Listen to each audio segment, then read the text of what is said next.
మనది.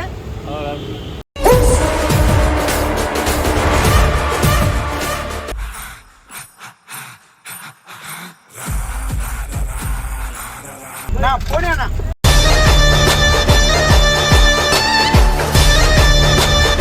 ఖాళీ చేసేది అక్కడ.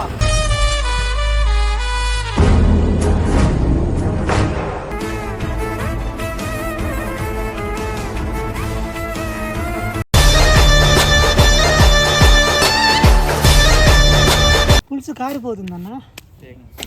ఏం కాదా? ఏం కాదా? కారిపోయింది నాకన్నా. 59 సంవత్సరాలు నువ్వు ఇసుక లారీకి వస్తున్నావా?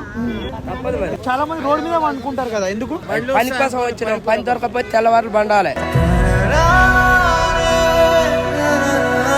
నేను చాలా సార్లు మిడ్ నైట్ ఇటువైపు నుంచి వెళ్తా ఉంటే కొంతమంది పార పట్టుకుని రోడ్డు మీద నిలబడతా ఉంటారు, మరి కొంతమంది రోడ్డు మీదనే పడుకొని ఉంటారు. ఎందుకా అని తెలుసుకుంటే పని కోసం ఎదురు చూపు అని తెలిసింది. సో రాత్రులు ఏం పని అని అడిగితే ఇసుక లారీలు ఖాళీ చేయడం అని చెప్పేసి అన్నారు. అరే రాత్రంతా కష్టపడుతున్నారు, చాలానే సంపాదిస్తారు అనుకున్నా, కానీ ఇక్కడ పరిస్థితి అలా లేదు. సో ఎందుకో ఈ పని నాకు కూడా చేయాలనిపిస్తుంది, ఎక్స్పీరియన్స్ చేయాలనిపిస్తుంది. సో వీళ్ళు ఏ విధంగా పని చేస్తారో చూద్దాం. నేను కూడా చేస్తా ఈ రోజు.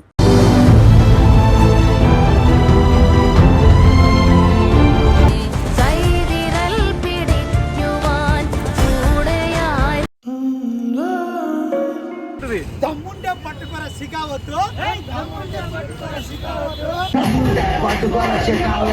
పట్టుకోకపోతే వదిలేసా ఇసుకదా.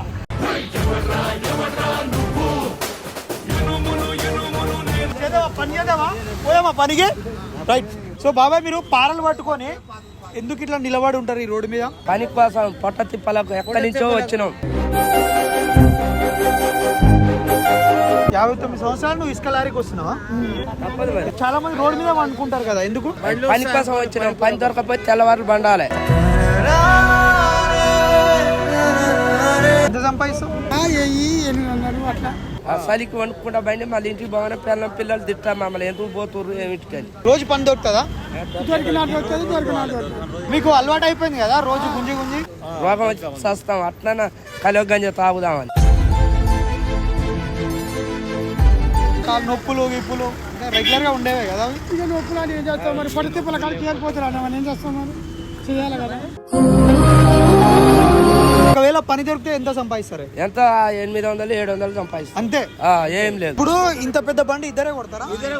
రాత్రంతా దానికోసం ఉంటారు. దానికోసం ఉండాలి. నడువులన్నీ పోతాయి. జ్వరం వచ్చిందనుకో ఆ 700 సరిపోవు. నేను కూడా మీతో పాటు పని చేయాలనుకుంటున్నా ఈ రోజు. ఎంత మిగులుతాయి ఈ బండి అంతా ఇసుక తీస్తే? 3000. మాకు 3000 వస్తాయి. ఇద్దరికి 3000 అంటే 1500 వస్తాయి. నైట్ అంతా జాగారం ఉండి బండి కొడితే.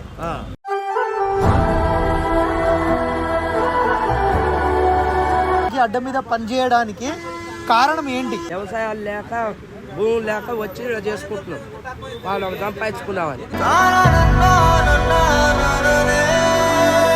చదువుకున్నోనికే లేదు, చదువుకున్నోనికే అని వస్తుంది ఇది వచ్చినాక.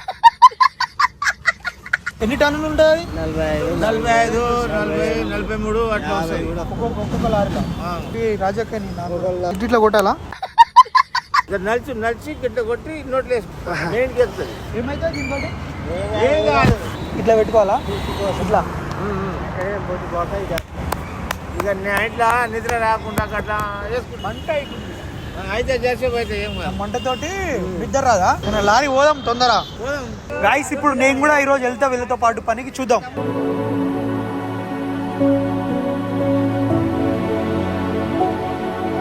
బండి రాలే, కొంతమందికి పని దొరికింది, కొంతమందికి దొరకలేదు. దొరికిన వాళ్ళంతా వీడినే వెయిట్ చేస్తున్నారు.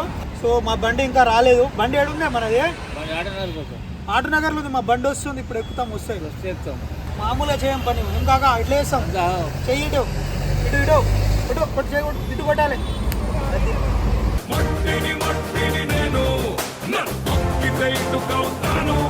తగ్గేదేలే లేవు. చలి పెడుతుంది. మీరు ఎట్లా ఉంటున్నారు రోజు?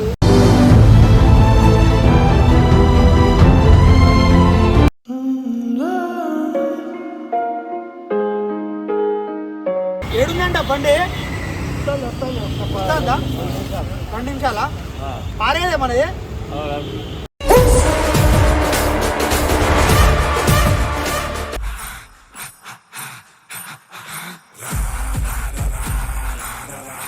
పోనీ అన్న.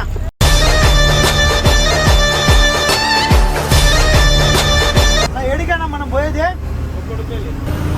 వద్దున్నాం పనికి రోజు.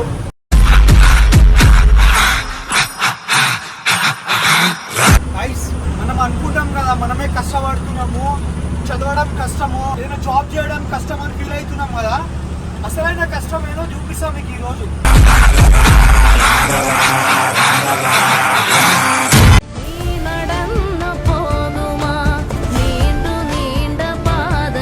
ఆకలైతుంది తిందామని. గైస్ కుక్కడపల్లి వచ్చినాము. సో కాంట అంటే ఎన్ని టన్నులు ఉన్నాయని చెప్పేసి కాంట తీసుకోవడానికి ఆపినాం. ఈ నుంచి ఎల్లమ్మ బండ వెళ్ళాలి, అక్కడ మేము దింపేది, ఖాళీ చేసేది అక్కడ.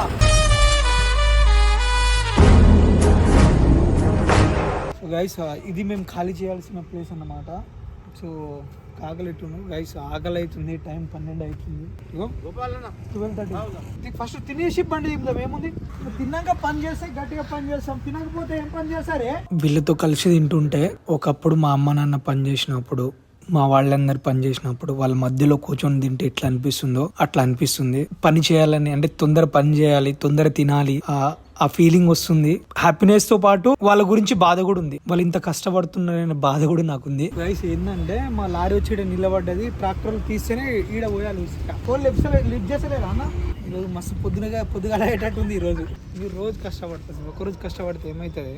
సో గైస్ ఇక్కడికి వచ్చి 2 hours అవుతుంది. ఇసుక వేసేది ఇక్కడ, ఇంకా వాళ్ళు ఫోన్ లిఫ్ట్ చేయట్లేదు. ఇప్పుడు టైం వచ్చేసి మీకు చూపిస్తా, మీరే చూడండి. 12:47 అవుతుంది. ట్రాక్టర్ తీస్తే కానీ ఆడ ఇసుక వేయడానికి రాదు, వాళ్ళేమో ఫోన్ లిఫ్ట్ చేయట్లేదు. ఏం చేస్తాం, బాధలు అట్లున్నాయి. ట్రాక్టరింగ్ ఏం చేద్దాం, చేసేది ఏం లేదు అంటే ఆ ట్రాక్టర్ వెళ్తే నాకు సేపడుతుంది.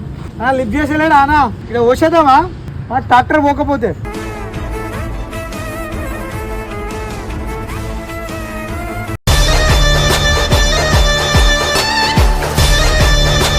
సో బయట నుంచి చూస్తే ఏమో అనుకున్నా కానీ వెళ్ళి పని చేస్తుంటే ఉంది దేవుడా అసలు అన్ని నొప్పులు. సో కొద్దిసేపట్లోనే నడుములు పట్టేశాయి. అసలు వీళ్ళ ఏజ్ వచ్చేసి 50+. వీళ్ళు చేస్తున్న పనికి అసలు వీళ్ళతో మనం పోటీ పడలేము. అండ్ గైస్ ఫిదా నేను వీళ్ళ పనికి, వీళ్ళ కష్టానికి. ఇంత స్టామినా ఉంది వీళ్ళకి, అంటే పని చేసి ఏమో గానీ 50+ ఏజ్. ఇప్పుడు దాకా వీళ్ళు కష్టపడుతూనే ఉన్నారు. సో మస్తు అనిపించింది. ఇంకోటి నేను కూడా పని చేస్తా ఉంటే నాకు అంటే మంచి థ్రిల్లింగ్ ఉంది, దాంతో పాటు ఈ నొప్పులన్నీ దేవుడా అనిపించింది. కష్టం చేసి అంటే మామూలు మాట కాదు, ఒక్కలే అనిపిస్తున్నాయి. ఆఫీసులలో కూర్చొని సిగరెట్లు తాక్కుంటూ, చాయలు తాక్కుంటూ, కూల్ డ్రింక్స్లు తినుకుంటూ, తాక్కుంటూ, స్నాక్స్ తినుకుంటూ చేసేది కాదు. సో ఎవరి పేరెంట్స్ అయితే ఇట్లా బయటికి వెళ్ళి పని చేస్తున్నారు, అందరి పేరెంట్స్ కష్టం అంతే. పిల్లలు ఏం చేయాలంటే చదువుకోవాలి, నచ్చిన రంగంలో రాణించాలి. మీకు నచ్చిన పనిలో మీరు రాణించి మంచిగా సాధించి ఇట్లా పని చేస్తున్న తల్లిదండ్రులని మీరు ఏం చేయాలి, మీరు సంపాదించి వాళ్ళని కూర్చోబెట్టాలి.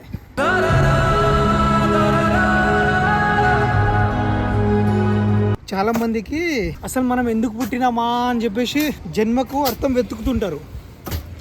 పుట్టిన దానికి అరే ఎందుకు పుట్టినాం మనం, అసలు ఒక మనిషికి ఒకటి ఉంటుంది ఎందుకు పుట్టినామా అని చెప్పేసి. ఫస్ట్ ఒక మనిషి పుట్టుక అంటే కన్న తల్లిదండ్రులని బాగా చూసుకోవాలి.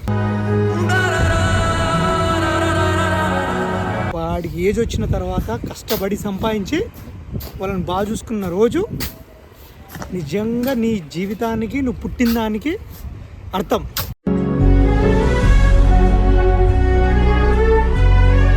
ఇంక చేయాలి, మళ్ళీ పని చేయాలి. ఒకరు అలసిపోయాక ఒకరు అన్నమాట.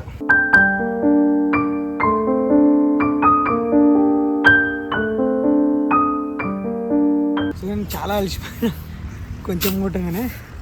ఈ సలిగిలి అంతా ఏడిగిపోయింది నాకే తెలియదు. దయచేసి మళ్ళీ చెప్తున్నా, చదువుకోండి అంతే. అంతకుమించి నేను ఇంక ఒక్క మాట కూడా చెప్పలేను.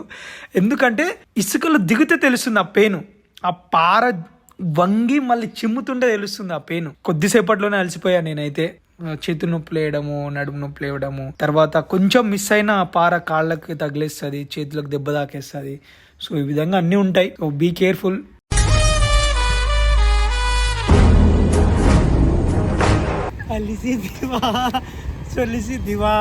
అలసిపోయినా అమ్మో ఇట్లా చేస్తుర్రా.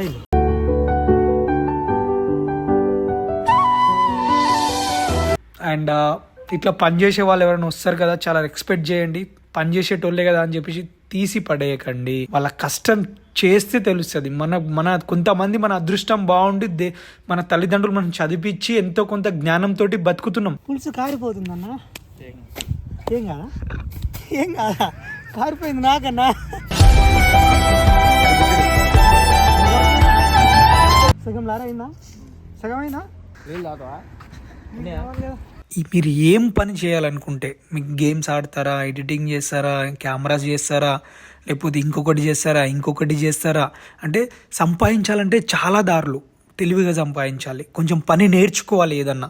సో అలా నేర్చుకొని పని చేసి ఏ విధంగానే సంపాదించవచ్చు. కానీ మీకు ఇలాంటి కష్టం రావద్దని చెప్పేసి నేను కోరుకుంటున్నా భగవంతుణ్ణి. ఈ కష్టం ఎవరికి రావద్దంటే ఏం చేయాలి? చదువుకోవాలి. చదువుకుంటే ఏదో ఒక జాబ్ చేసి బతకొచ్చు.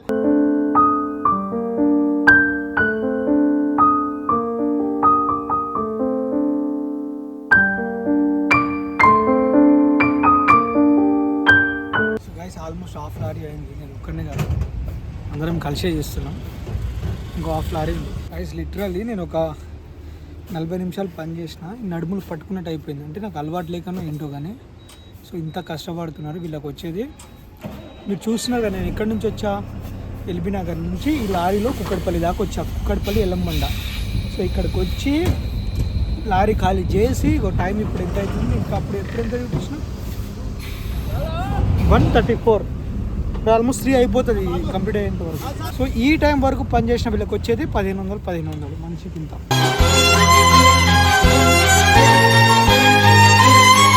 దీన్ని బట్టి మనం ఏం చేయాలి? డబ్బు చూసి ఖర్చు పెట్టాలి. ఇలాంటి పరిస్థితి రావద్దంటే నాకు మళ్ళీ చదివేందుకు గుర్తొస్తుందంటే,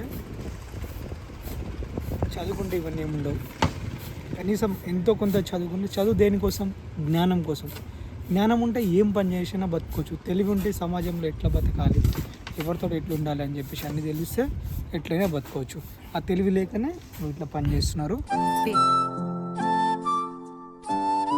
ఇప్పుడు వీళ్ళు లేకపోతే ఏమవుతుంది? జేసీబీ కాల్ చేస్తారు. వీళ్ళు చదువుకొని ఉంటే వేరే పొజిషన్లో ఉండేవాళ్ళు. సో అందుకే చాలామంది పిల్లలు స్కూల్కి పోండి చదువుకోని అంటే ఏదో ఒక పని చేసి బతుకుతా అని చెప్పేసి అంటారు. ఈ పని చేసుకొని బతుకుతారా మీరు? అందుకే చెప్తున్నా, దయచేసి చదువుకోండి. అమ్మ తల్లిదండ్రులు మీ మాట వినకపోయినా కొట్టైనా చదివించండి వాడిని, లేకపోతే ఇలాంటి పరిస్థితి వస్తుంది. అది సో గాయ్స్ ఇంకా ఉంది. ఇప్పటికీ చాలా లాగ్ అయింది వీడియో. మీకు నచ్చితే మాత్రం ప్రతి ఒక్కరి వీడియో షేర్ చేయాలని చెప్పేసి కోరుకుంటున్నాను. దయచేసి ఇట్లాంటి వీడియోస్ నేను ఇంకా చేయాలంటే ప్లీజ్ షేర్ చేయండి. ఎవరైతే మన ఛానల్ని సబ్స్క్రైబ్ చేయలేదో సబ్స్క్రైబ్ చేయండి. చాలా అలసిపోయినా. Thank you, love you all.